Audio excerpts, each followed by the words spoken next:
Hey guys, it's your favorite weaver of cloth here, and today I wanted to talk about, and my usual style. It's not gonna be scripted or anything like that, or have fancy, um, editing or whatever, cause I'm broke. But no, I wanted to talk about something that isn't really talked about all that much, and that's women in Greek tragedy, man. And this comes from my master's degree program. I'm in my last semester right now actually, but um the semester before this one I was doing literature, and it's basically like a classics liberal arts degree, and so we were looking at a lot of Greek classical plays, and like at first I thought like, all right, the depiction of women here isn't gonna be really that all that complex. It's not gonna be that good. It's gonna be your standard, um, like all women are doing are being conniving and like at home and stuff like that. And gotta be honest with you guys, there was a lot of that. Like Homer, um, I mean, I like Penelope in the Odyssey um for her loyalty, right? And for the fact that they say that she's smart, but she's not really smart like a man would be, obviously. She's more of the conniving type of smart. I mean, pretty much all women are um like that in Greek tragedy, but it's just other authors kind of offer a bit of like cultural um criticism along with it in a lot of cases, and I mean, Penelope was just kind of your milk toast woman waiting for her man. Although I did like the fact that she would tell all of the simps at her court. Well, I guess it wouldn't be her court. I guess it would be Odysseus's court at Ithaca. They would be like, "Hey, mama, we're trying to get something with," and she would be like, "Oh yeah, I'm right here weaving, bro, don't come in." And at the end of the day, she would undo all of her weaving. Um, and what are these simps gonna do? Just not try to get with the Queen of Ithaca? Of course not. So she kept them at bay like that. Um, then there's the weirdness of her not recognizing Odysseus. That kind of reminded me of the Bible, honestly. Like when the disciples at the end of John and stuff didn't recognize good old Yeshua. But yeah, but then I also took a look at Aeschylus. Women in Aeschylus, I would say they're oh, before I talk about Aeschylus, I remembered Cassandra. Cassandra's pretty based, guys, gonna be honest with you. I'm not sure how much of a perceived cultural criticism I'm projecting into her character as a modern, you know, liberal minded, sort of progressive guy. But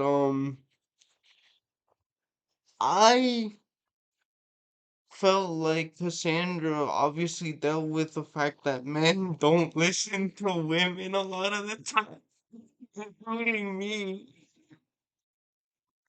when they know they should. Um, but yeah. So anyway, Aeschylus, and like, if you read the three plays about Orestes and stuff like that, the Oresteia, I mean, women in the Oresteia are just kind of milk toast as well. Electra doesn't really do anything. It's obviously more about Orestes. But the one thing that I will say is that, and I never um realized this reading by myself. It was only with other students that I noticed this. But like, going back to the Iliad, like, or I guess the times of Homer, because they didn't really talk about it in the Iliad. I think it was briefly mentioned in the Odyssey, but I mean, um, Clytemnestra's daughter, Iphigenia, had to be sacrificed to the gods. And it's like, yeah, Clytemnestra cheated and she killed her own husband, um, Agamemnon, right? But like, brothers and sisters, her daughter was sacrificed, man. I mean, it was for a reason, but still, would you not be mad if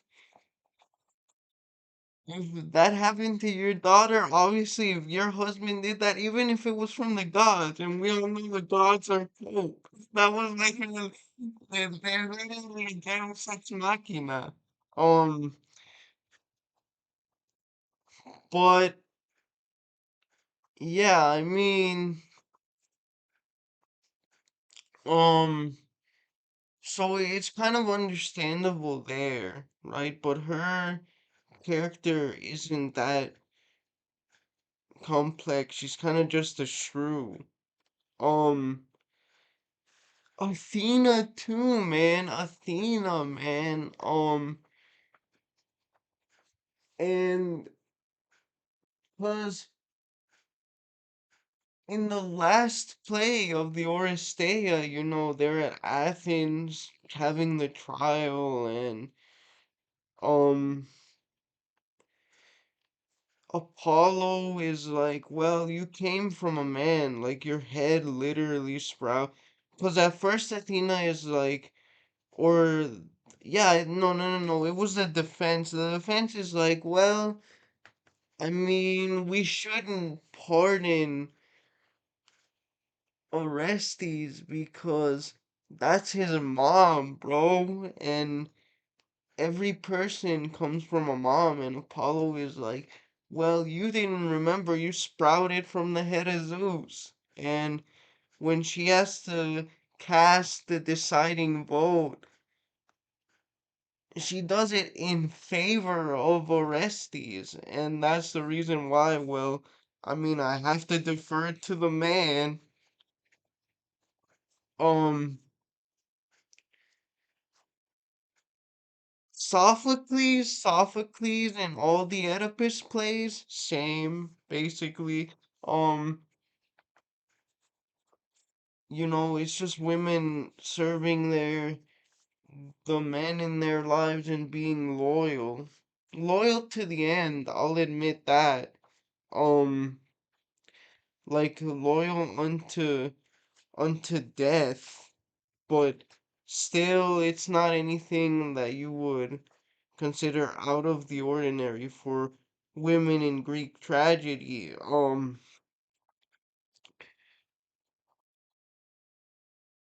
And Euripides is where women become really good characters, in my opinion. And in Euripides, specifically Medea, in Medea, man, not that Medea, not the terrible Tyler Perry Medea. Um, but in Medea, man, like again, she's obviously crazy. I don't think anyone would defend what Medea did to her kids, man. She unalived, she literally killed her kids, man. Um,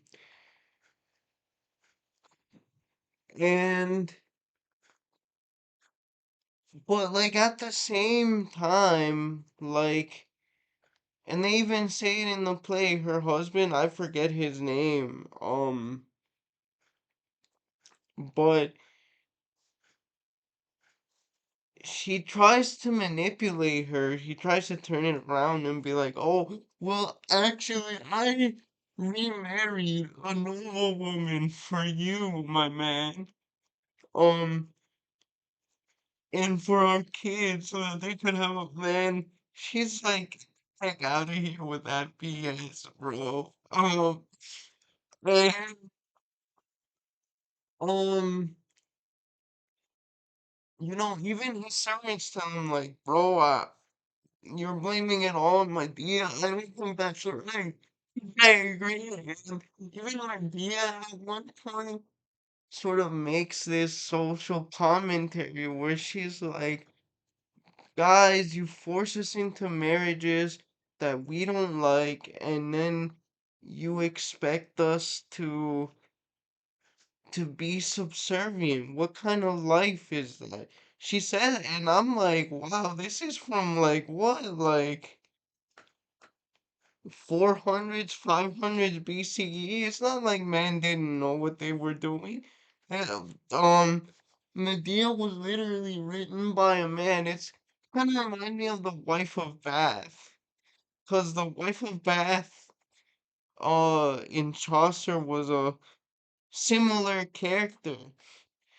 Uh, but but yeah. Anyway, I think Euripides Medea is a very like a more modern character. I don't know again how much I'm projecting my own modern judgments uh into that, but I do think that um in the Bacchae also there's nothing really specific about the Bacchae.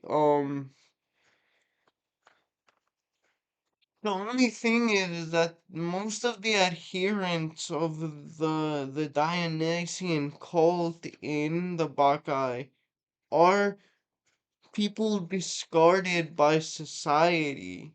And Pentheus, the king, despises that. He despises that those are the people, you know, disregarding his orders not to worship Dionysus. Um, because he thinks he's above them, but yeah, I just think that it's interesting that, like, all of the people that society didn't care about, it was very alluring to them because even if they were being controlled by Dionysus, at least they got to exercise some amount of power, right? And I think that's, again, maybe I'm reading into it too much, but I don't think it was a mistake that Euripides wrote it like that. Euripides' women characters are the best. Um, so yeah, anyway, guys, I hope you enjoyed my thoughts on women in Greek tragedy. Thank you very much. Bye.